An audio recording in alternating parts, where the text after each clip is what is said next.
vamos a dar vuelta a la página, pero para hablar, vamos a seguir hablando de alimentos, de costumbres en la cocina.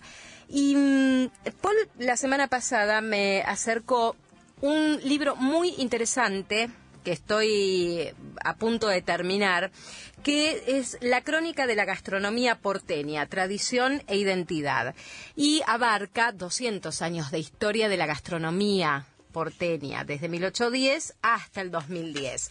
Por supuesto que es un libro que, además de tener fotografías originales y muy interesantes sobre el origen de ciertas costumbres y alimentos en la época del virreinato y después, bueno, ya posteriormente en lo que fue el primer gobierno patrio, hay una muy buena recopilación e información sobre lugares que hoy por hoy siguen estando vigentes y que cuentan también un poco la historia de esos lugares, cómo nacieron originalmente, por qué se popularizaron y finalmente hoy que siguen teniendo vigencia.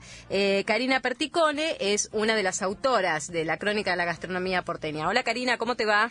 Hola Mariana, ¿qué tal? Bien, bueno, viste que la semana pasada te dije, no te me vayas muy lejos porque vamos a hablar en el próximo domingo sobre lo que es la historia de la gastronomía porteña. Te felicito por el libro, es realmente muy interesante, muy didáctico. Muchas gracias. Muchas gracias. Muy bueno. Ahí, bueno, por supuesto también en este libro figura Marcelo Álvarez, también a quien le otorgamos el crédito. Sí, que realmente fue el motor de esto, el editor, y realmente fue muy generoso invitándome a coescribir con él el libro. Karina, antes de adentrarnos un poco en lo que es la crónica de la gastronomía, ¿cómo surge este proyecto? Contanos brevemente, porque imagino que recopilar datos de la época, fidedignos, sobre todo cuando se cuestiona tanto la historia por los datos veraces o no que circularon, ¿cómo fue el desafío de poder recabar información veraz sobre lo que era la gastronomía en principios del siglo XIX? Y la información ya la veníamos recopilando con Marcelo hacía mucho tiempo, porque nuestro trabajo es ese, digamos, nuestro trabajo permanente es recuperar tradiciones, patrones, recetas. Entonces cuando nos convocaron para escribir el libro, sí, ya teníamos casi la mayoría de la información, y bueno, sobre todo se hace trabajo de archivo, sobre todo se hace trabajo de archivo, se trabaja con originales antiguos, se revisan los archivos municipales, ahí sale mucha información, los archivos de hospitales también, de mercados. Claro, totalmente. Ahora, ya metiéndonos un poco en lo que es la tradición de la gastronomía porteña, empezando por el 1800. ¿Cómo era la tradición de la carne en aquellos años, Karina? ¿Varió mucho a lo que es hoy, por ejemplo? La carne se vendía en cuartos, ¿no? Sí. O sea, el animal se vendía en cuartos. No existían los cortes de carne que tenemos hoy. Y era variable, si bien se comía carne, pero no era el consumo de carne que se registró en el siglo siguiente. Sí. ¿Por qué? Porque todavía existía la cuestión de la exportación de carne, del tasajo, que era la carne que en conserva salada, que se exportaba para que comieran los esclavos, sobre todo en Brasil. Y realmente sí había un gusto marcado por la carne, pero no era el consumo que imaginamos así, abundante, ¿no? Tenía sus altibajos, incluso hubo revueltas iniciadas por las mujeres pidiendo carne más barata. Claro. En el primer tercio del siglo, era a veces había escasez, por el tema de la exportación también. No era así como un paraíso kármico que imaginamos, como lo que fue después. Claro. Ahora, ¿es cierto que la carne se conocía como carne roja, pero era únicamente la vacuna, no como ahora que nosotros decimos las carnes y incluimos al pollo, al cerdo? Mira, en cuanto al consumo, de hecho, no se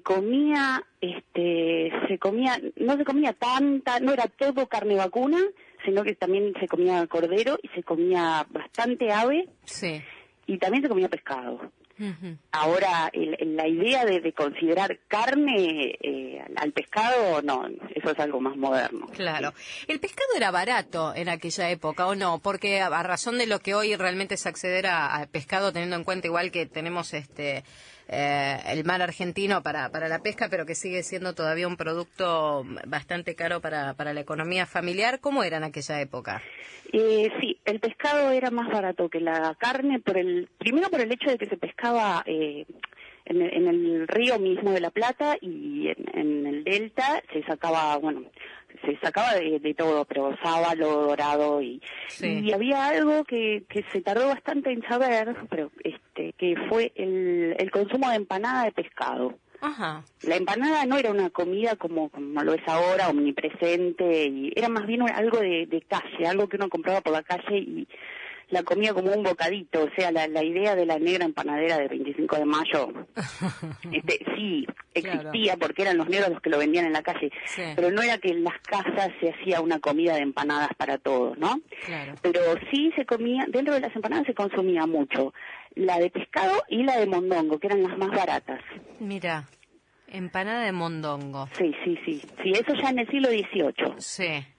Y las empanadas, digo, eran un producto accesible y vos señalás que no se cocinaban tanto en la casa, entonces era más un bocadito de ocasión a comer. Sí, era algo más que se compraba por la calle, a las empanaderas negras, a los esclavos libertos también, o si no había señoras que enviudaban y no tenían ingresos, entonces cocinaban en su casa y mandaban al esclavo o al esclavo liberto, claro, a venderla a las plazas y así. Era como una cosa de calle, sí, entre comidas.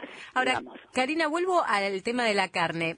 Yo te digo lo que me acuerdo que me enseñaban inclusive en la primaria, que la conservación de las carnes, obviamente por no haber refrigeración, se daba con sal. Pero también estuve hojeando en la recopilación que ustedes hacen, que también se utilizaba el ají. ¿Esto es así? Sí. Se usaba el ají. Y sobre todo se sigue usando en el noroeste, pero siempre con la colaboración del sol.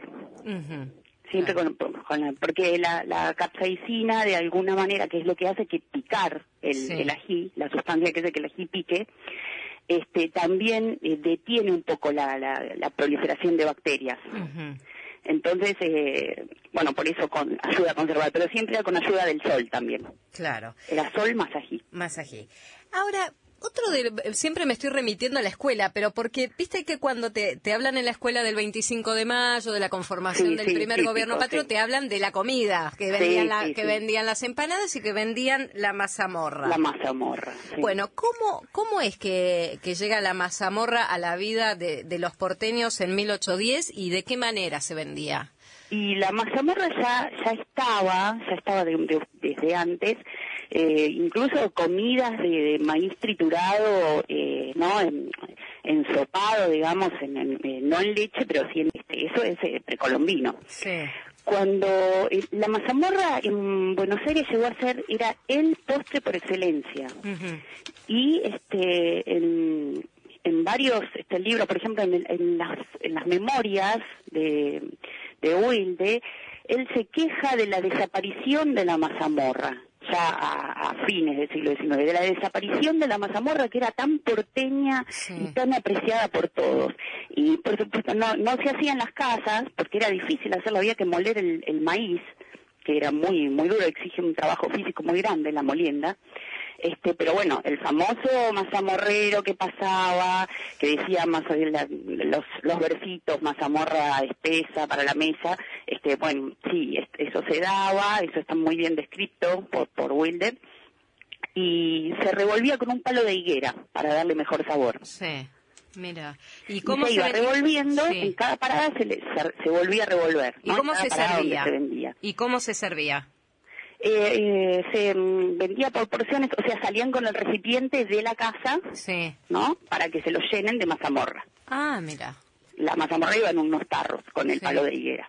Claro, qué interesante. Y, a ver, otro de los productos de la época, y leía también, me parecía interesante porque es tan actual. Ustedes reseñaban que el pan en aquella época era un producto caro y que inclusive tenía que tener intervención del Estado, pero sobre todo en la parte de lo que era del trigo, no tanto del precio en sí final, sino de lo que era ya desde el origen del producto. ¿Por qué pasaba esto? Porque está pasando igualmente en la actualidad, evidentemente ya viene desde hace 2 siglos.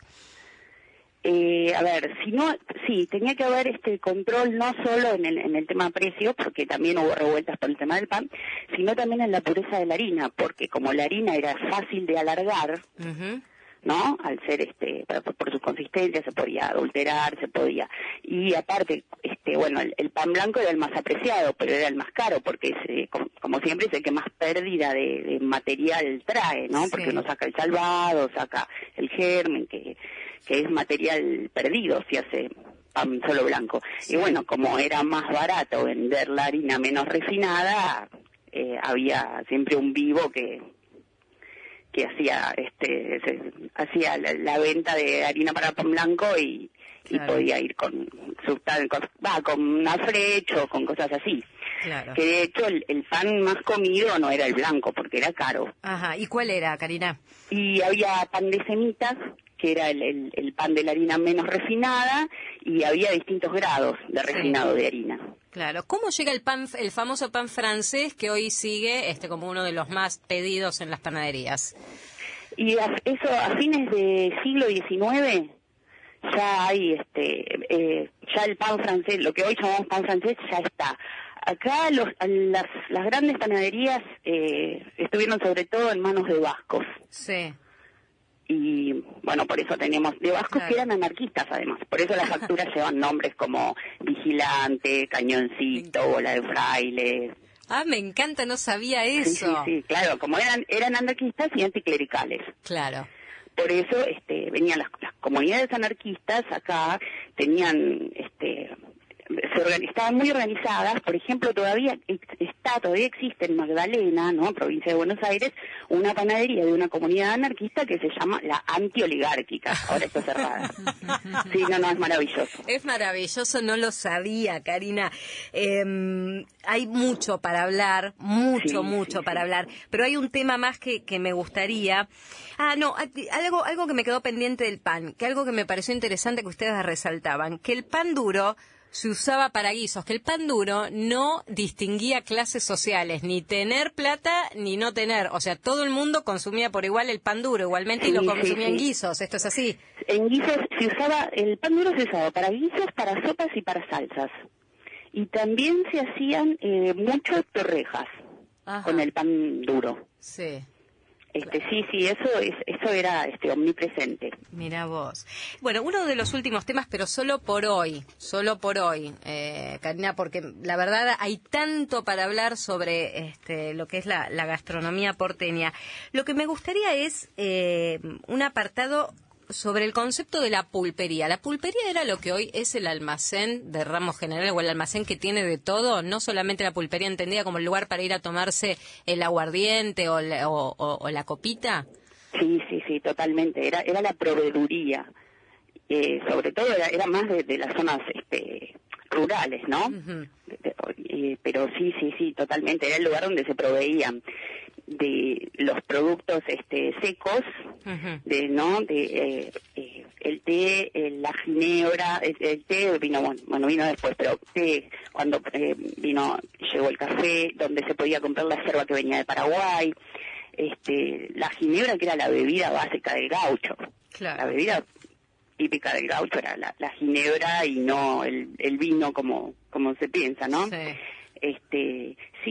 También todos vendían las pulperías, lo que se llamaba el dulce de la India, que era el jengibre en almíbar, que se llamaba así porque efectivamente venía de la India también. Claro. ¿El porteño del 1800 era muy dulcero? Sí, uh-huh, sí, siempre fue dulcero, y a principios de 1800 ya había un repertorio enorme de buñuelitos, alfajores, masitas, y todo con mucho almíbar. ¡Ay, qué delicia! Los picarones, que eran las rosquitas, se sumergían en almíbar, todo. Y todo muy casero, y se usaba mucho la pastelería de de las viudas. Las viudas hacían pastelería, como te contaba, que después los esclavos vendían en la calle. Ajá. Claro. No, es interesantísimo, Karina. Yo, la verdad que el libro, si digo lo devoré está bien, es pertinente con la comida. No, pero realmente me encantó el libro. Yo estoy por terminarlo. Vamos a ir hablando en otras emisiones sobre el mate, sobre el azúcar, sobre el puchero, sobre el vino, inclusive que algo anticipaste de que no era el vino en realidad tan consumido como la ginebra o el aguardiente, ¿no? Entiendo. Claro, eso en el medio rural, ¿no? Claro. Pero realmente prometo para otras emisiones del programa seguir hablando porque hay un montón de cosas que no me quiero perder y que no quiero que los oyentes se pierdan porque realmente entendemos también un poco las raíces de lo que hoy elegimos como productos y que nos identifica. Claro. Karina, un placer como siempre, ¿eh? No, por favor, muchísimas gracias, ¿eh? Un beso grande. Karina Perticone, ella es, por supuesto, autora de Crónica de la Gastronomía Porteña.